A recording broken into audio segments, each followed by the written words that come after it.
क्या क्या परिचय देबे? हाँ मु रश्मि रंजन नाथ शर्मा डिस्ट्रिक्ट जज कोर्ट रे कार्यरत। कौन ହେଇଛି बिल्डिंग में जो पिलाटी मुक्ति होबार कौन केमती ହେଇଥିଲା घटना कौन नहीं घटना विषय में एक्चुअली किसी जानी जानी कौन ना हठात आवाज आसला तलू राति से प्राय पाखापाखि 4टा रू 4:30 भितर तापर आवाज आसला तो मुझे कबाट खोलिली मो कबाटा बाहरुआ बंद था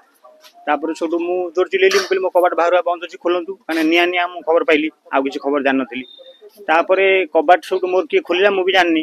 कबाट खोलिकी बाहर को आसला बेलू देखिले यह अवस्था केमती कौन अवस्था थिला अवस्था मु लाइव देखनी माने तापर मु जानली तापर मो बो बार्धक्य रोग से बर्तमान पीड़ित कि ताकू मु खबरटा न दवा पाई मु सब कबाटा देकी पुणी घर को पळेली आउ संपूर्ण तथ्य मते जाना मु जाननी सेटा के मो कबाट खोलला मु जाननी ଯେତେବେଳେ ମୃତ୍ୟୁ ହେଇଥିଲା ତାଙ୍କର କିଛି ଆୱାଜ ଫାୱାଜ ଆପଣ ଶୁଣିଥିଲେ? କିଛି ଶୁଣିନୁ ତାପରେ ଆପଣ କଣ କଲେ? ଆଉ କିଛି ନାହିଁ ତାପରେ ଖବର କେମିତି କିଏ ଦେଲେ? पुलिस को ताले तले किए खबर देचंती मु जानिनी काना मु तळु को आसला बेलू 5:30 6टा बेलू आइला बेलू पुलिस टीम थिले कौन लागुची कौन हेई पारे मोर किछि औ से विषय किछि जाननी काइना एठी तो कटक रे भड़ा कथा आपण जानचंती कहा कथा के